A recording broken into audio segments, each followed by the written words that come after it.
শুধুমাত্র একটা ভুল পছন্দ, ভুল সিদ্ধান্ত কিংবা একটা ভুল ব্যক্তির জন্য আপনাকে সারা জীবন সাফার করতে হতে পারে।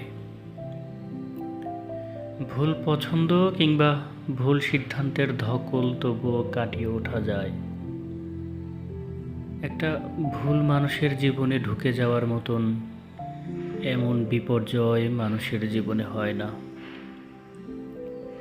এটা আমাদের ভালো মনোবল নষ্ট করে এবং জীবনকে ভেঙে খান খান করে দেয়।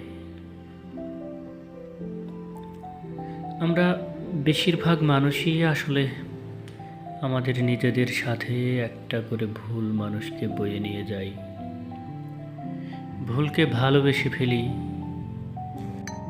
তুমুল অসুখী এক জীবন, অথচ এমনভাবে বেঁচে থাকি যেন আমাদের জীবনে আসলে কিছুই ঘটেনি।